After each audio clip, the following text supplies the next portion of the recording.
마가복음 1장 14절에서 20절.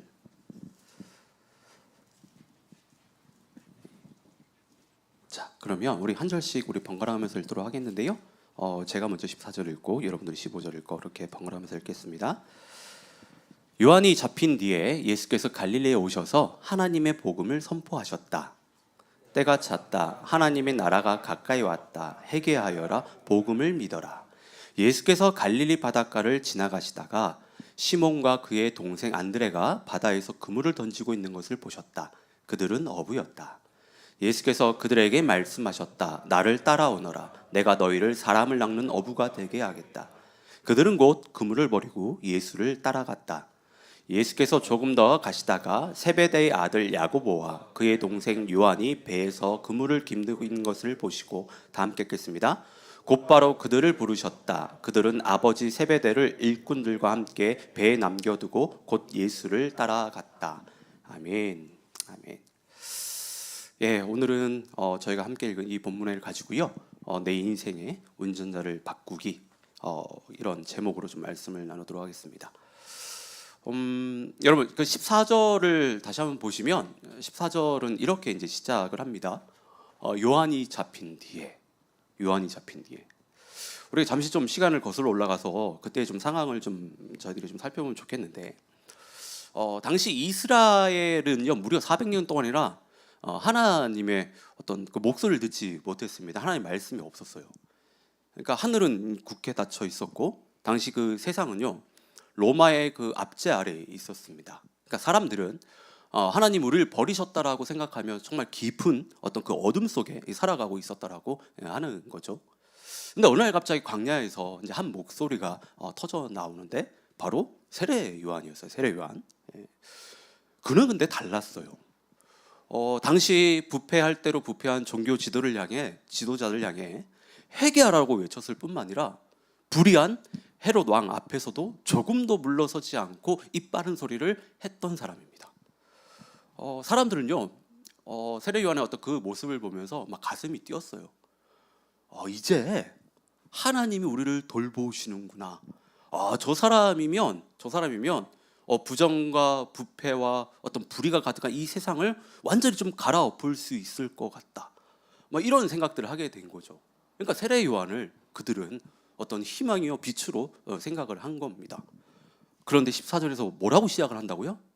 요한이 잡힌 뒤에라고. 그러니까 세례 요한은 군사들에게 잡혀서 옥에 갇히게 됩니다. 당시 사람들에게 빛이었고 희망이었던 이 세례 요한이 그 외침이 멈춰버렸어요. 그리고 우리는 세례 요한의 어떤 결말을 알고 있죠. 그런 목숨을 잃게 되는데 세례 요한이 잡혔다는 이 소식은 당시 사람들에게 마치 하늘이 무너지는 것과 같은 엄청난 충격이었어요. 그러니까 기대가 큰 만큼 어떻게 해요? 실망도 크다라고 이야기하죠. 그러니까 세례 요한이 감옥에 갇히게 되자 사람들은요 정말 크게 더 실망을 한 겁니다. 진짜 이제 끝났다. 우리는 진짜 끝났다. 더 이상의 어떤 희망이 없었던 거예요. 근데 여러분 바로 그 지점이에요. 바로 그 지점. 사람들이 이제 정말 끝이구나 하며 깊은 한숨을 내쉬던 바로 그 순간, 그 지점. 더 이상은 아무것도 기대할 수 없다며 주저앉아버린 그 절망의 그 바로 밑바닥에서 하나님은 놀라운 일을 시작하신다라고 하는 거예요. 세례 요한이 감옥에 갇혀 이제 침묵하게 되자마자 예수님은 가장 낮은 땅 갈릴리로 찾아오십니다. 막혀있던 하늘의 문이 다시 열리게 돼요. 여러분 우리는 이제 기억해야 돼요. 사람의 끝은 하나님의 시작입니다. 우리의 절망은 끝이 아니에요. 우리의 절망은 하나님의 일하시는 시작점입니다. 오늘 말씀을 통해 정말 모든 것이 정말 꽉 막혀버린 것 같은 그 답답한 우리의 그 현실 속에서 과연 예수님은 어떻게 그 닫힌 문을 여시고 새로운 일을 시작하시는지 좀 우리가 좀 살펴보기를 원하고요. 오늘 이 시간이 우리 삶으로 찾아오신 그 예수님을 좀 깊이 만나는 은혜가 있기를 진심으로 좀 축원합니다.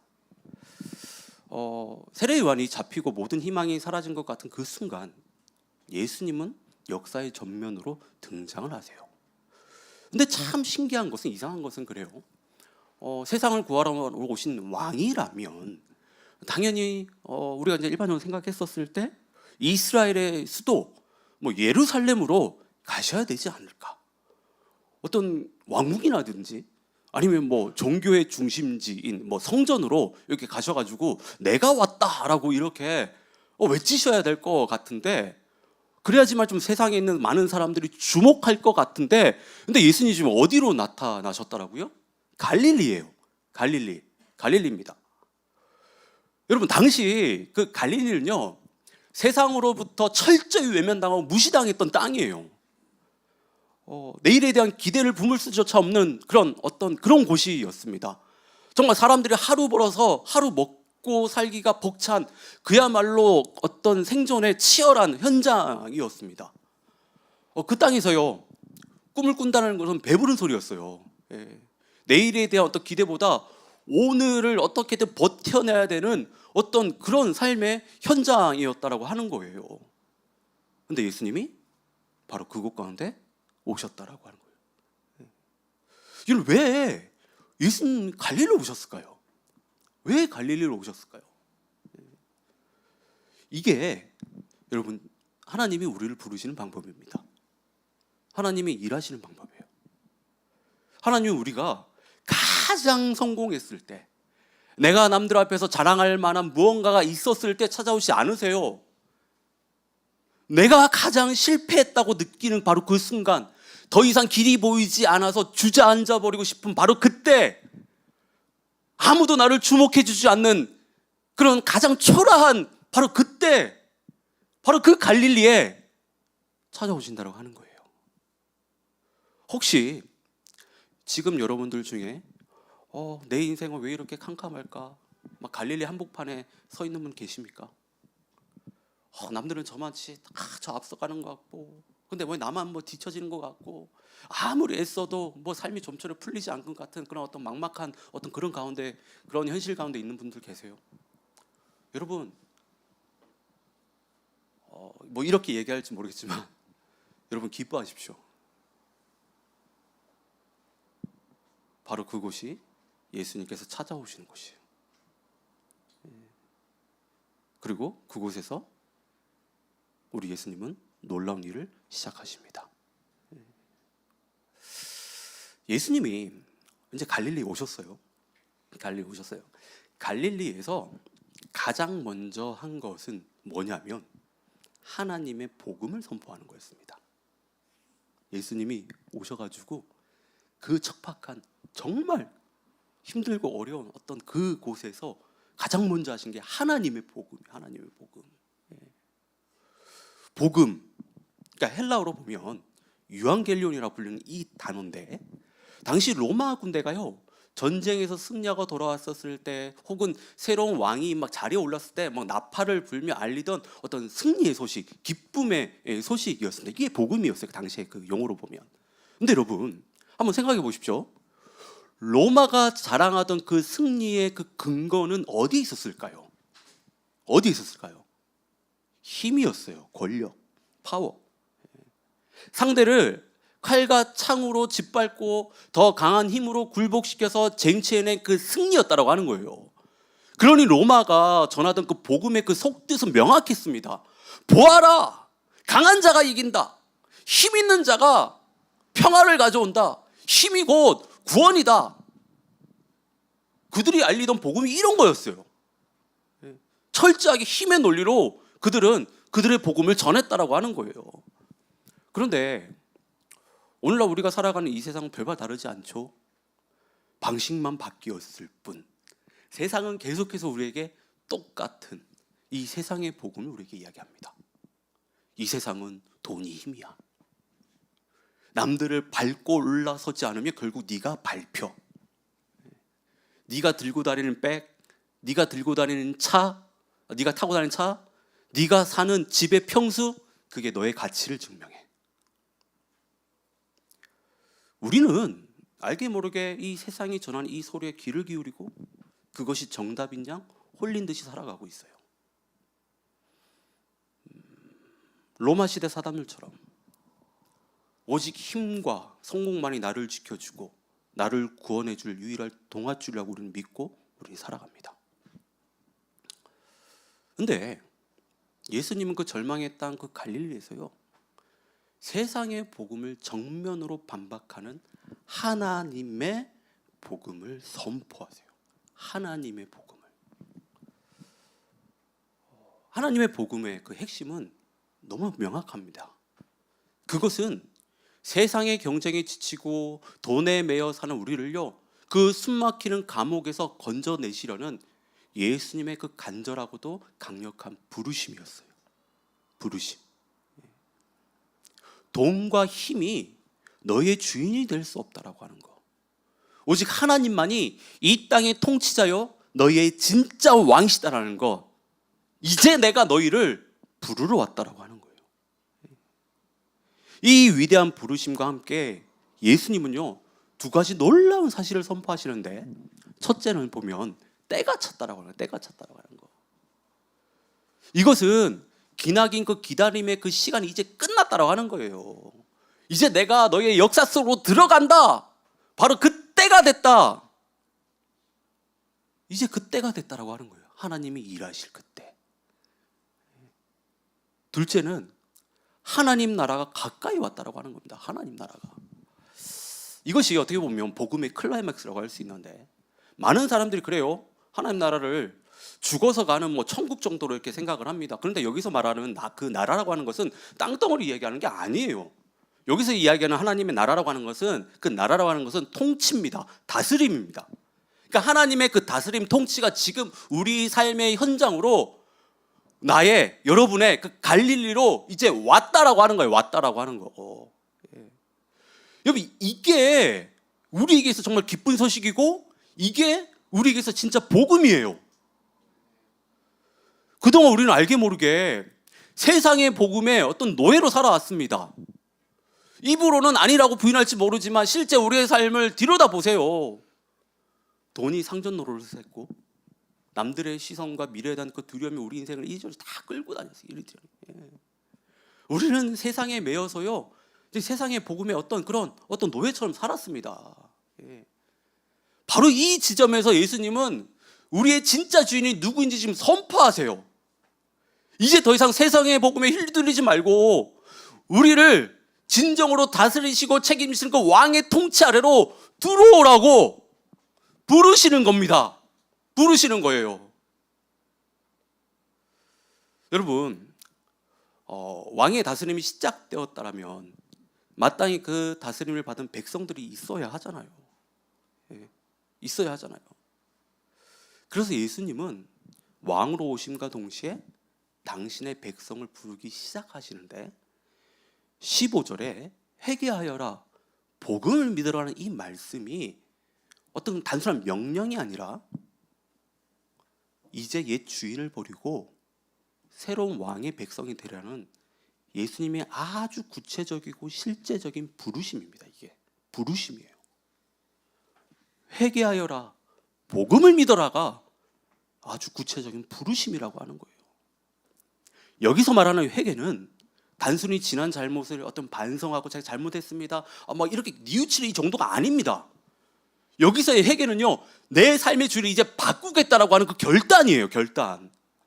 세상이 전하는 그 가짜 복음을 쫓았던 그 걸음을 멈추고 이제는 하나님의 다스림 안으로 내가 들어가서 내 인생의 주인을 내가 주님으로 내가 삼겠습니다. 내가 모시겠습니다. 이게 진짜 회개라고 하는 거예요. 이게 진짜 회개라고 하는 거.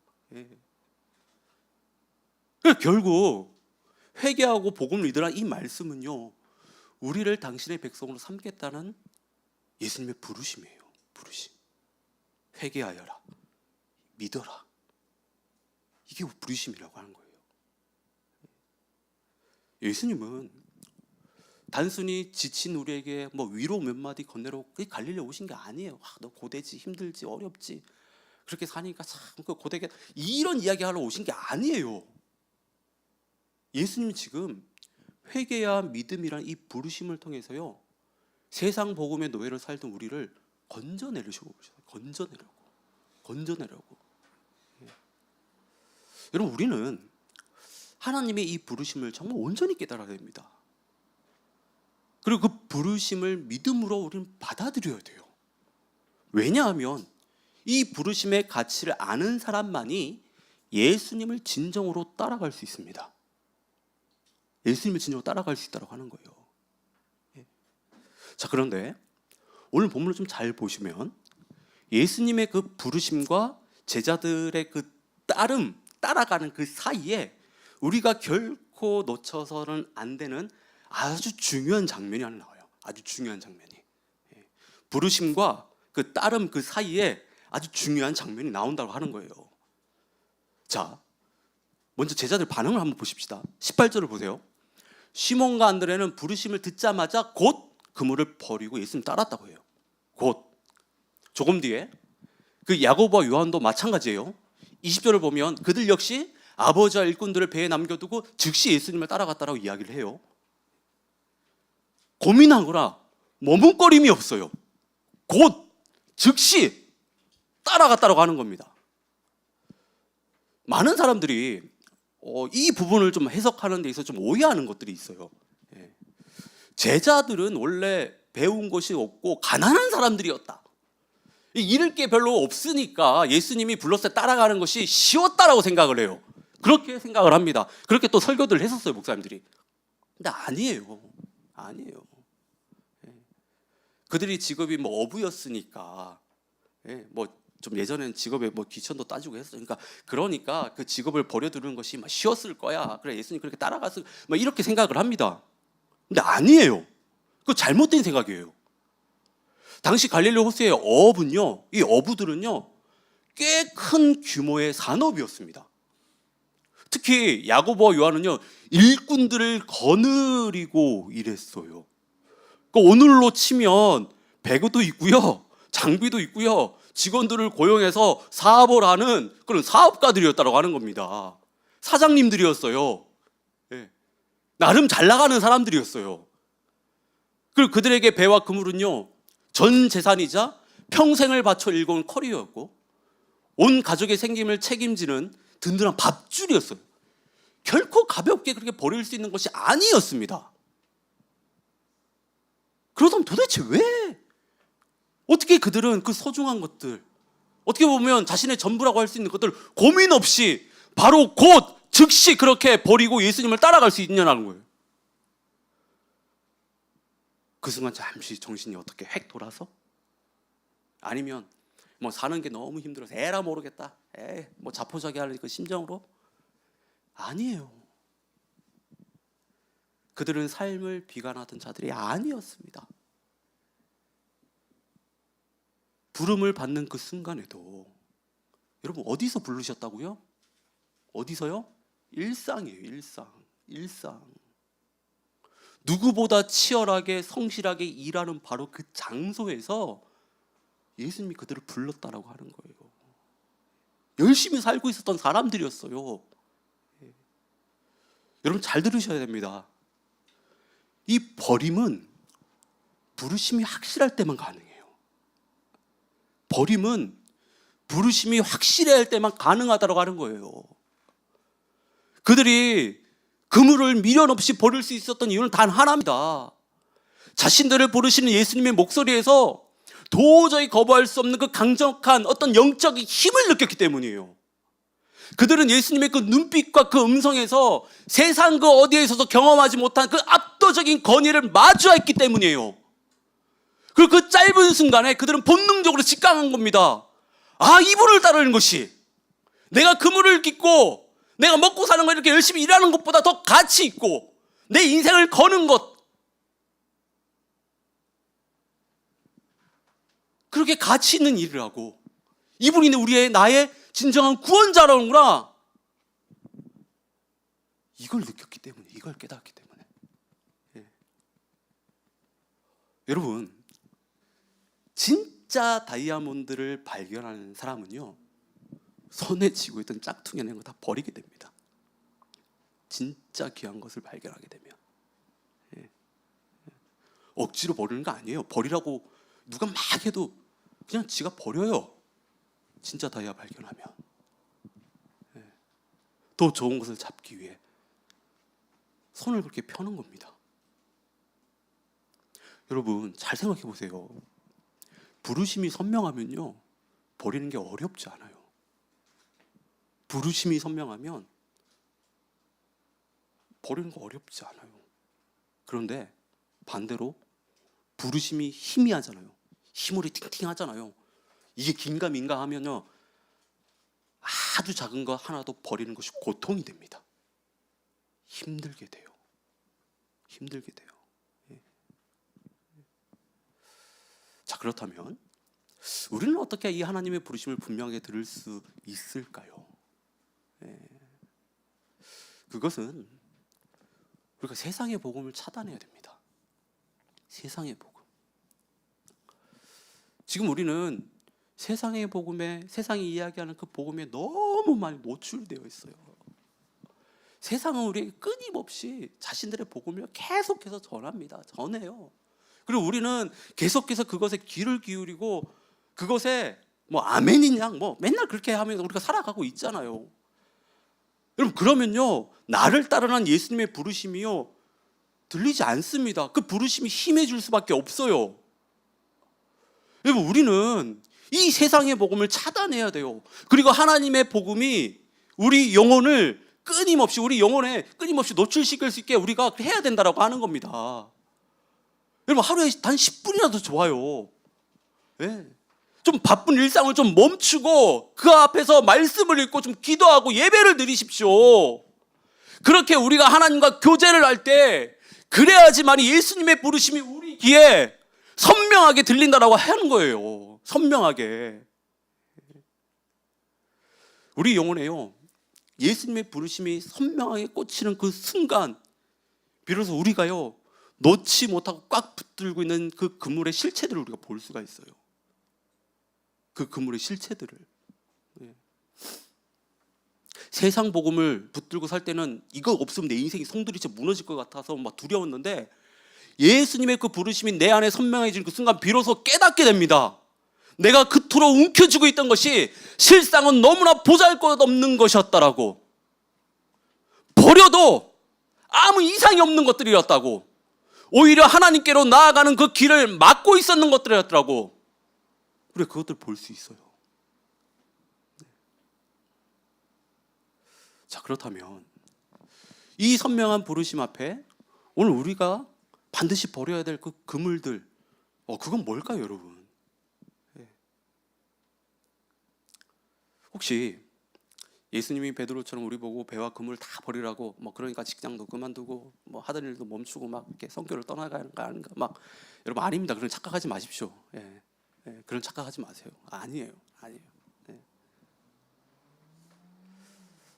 우리 자신을 좀 잘 들여다보세요. 우리가 절대 지금 놓지 못하고 있는 거, 손에 피가 통하지 않을 정도로 꽉 붙들고 있는 거, 그것 분명 다 있어요. 다 있습니다. 어떤 지체들에게는 안정감일 수도 있어요. 살아가는 어떤 안정감, 삶에. 또 어떤 지체들에게는 인정에 대한 욕구라든지 아니면 자존심일 수도 있는 것이고, 또 어떤 지체들에게는 그래요. 돈이 될 수도 있고, 차가 될 수도 있고, 미모가 될 수도 여러 가 있습니다. 자, 그런데 무엇보다 우리 모두가 가장 버려야 되고 또 어떻게 보면 가장 버리기 힘든 그 그물이 있는데 그건 뭐냐면 내가 주인된 삶이에요. 내가 주인된 삶. 내 인생을 내가 계획하고 내가 책임지고 내가 끌고 가려는 그 고집스러운 그 주도권. 우리 이거 놓으면 죽는 줄 알잖아요. 내가 다 끌고 가지 않으면 내 인생이 망가질 것 같고 내 인생이 어떻게 될 것 같아. 그리고 길을 쓰고 붙들고 있지 않습니까? 그런데 여러분 기억하셔야 돼요. 내가 내 인생의 운전대를 잡고 있는 한 우리는 결코 예수님을 따를 수 없습니다. 내가 지금 운전석에 앉아 있는데 어떻게 예수님께서 거기서 우리 인생을 인도하실 수 있겠어요?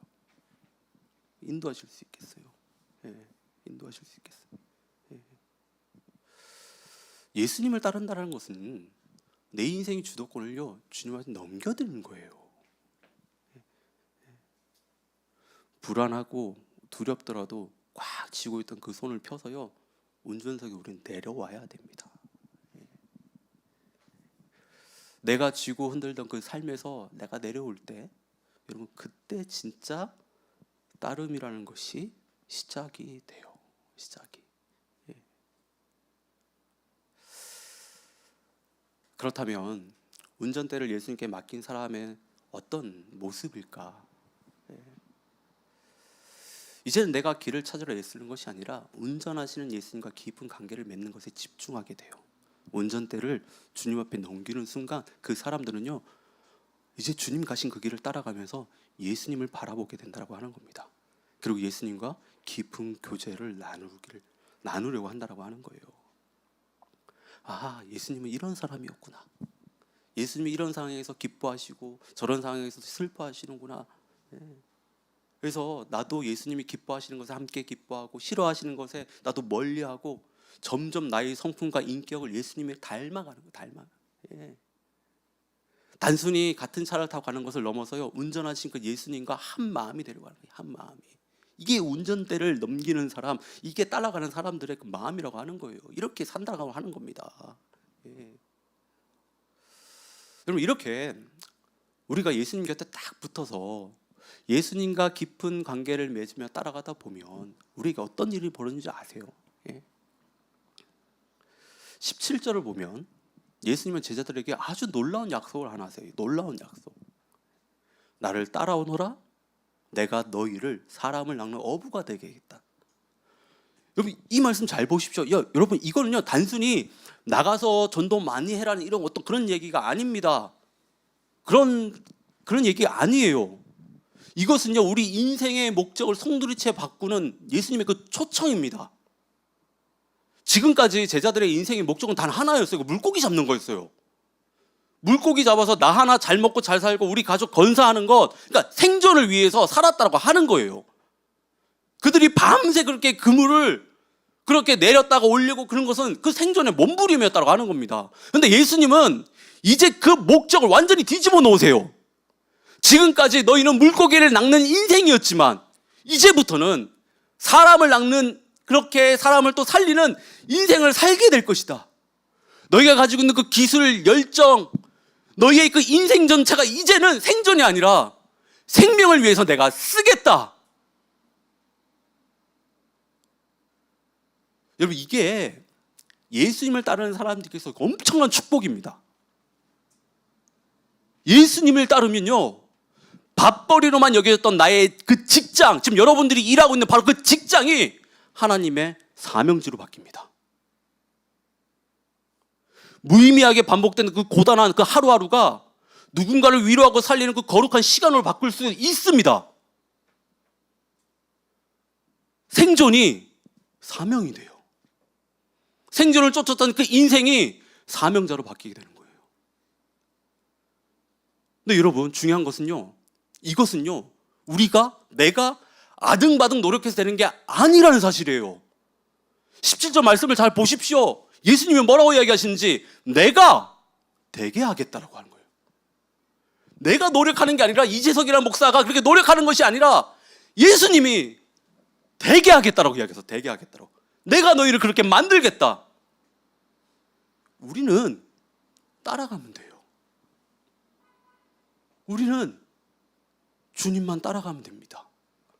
그러면 주님께서 우리를 다듬으시고 빚으셔서요 우리를 사명자로 세우십니다.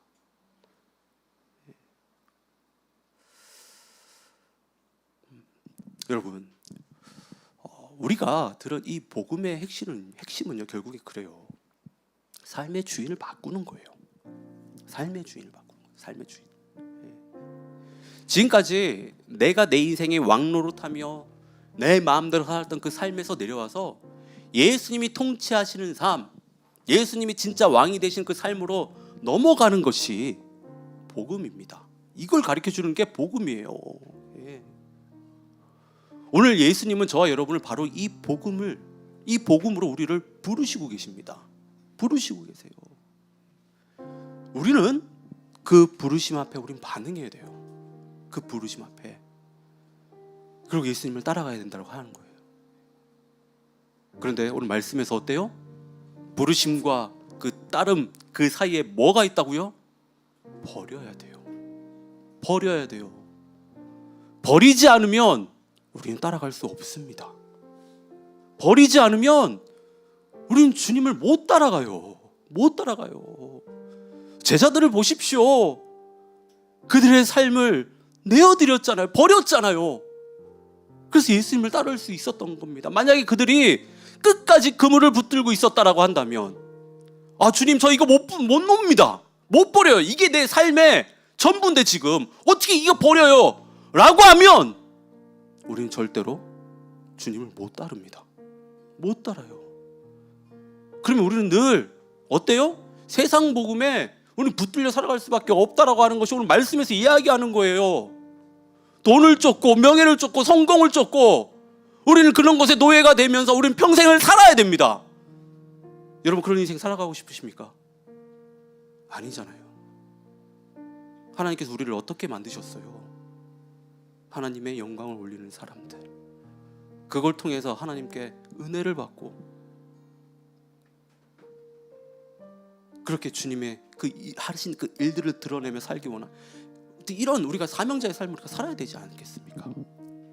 그렇다면 정말 그런 삶을 우리가 살아가고 싶다라고 한다면 우리는 버려야 돼요. 버려야 됩니다. 그래야지만이 우리는 진정으로 살아계신 그 하나님, 그 예수님을 우리가 따라갈 수 있습니다. 내가 주인 된 그 삶, 지금 내 인생에 우리가 지금 다 운전대 잡고 있잖아요. 이거 정말 내려놓을 수 있기를 진심으로 바랍니다. 이 운전대를 주님 앞에 우리가 맡겨야지만이 우리의 인생이 달라집니다. 이 은혜가 정말 우리 가운데 정말 충만하기를 진심으로 축원합니다.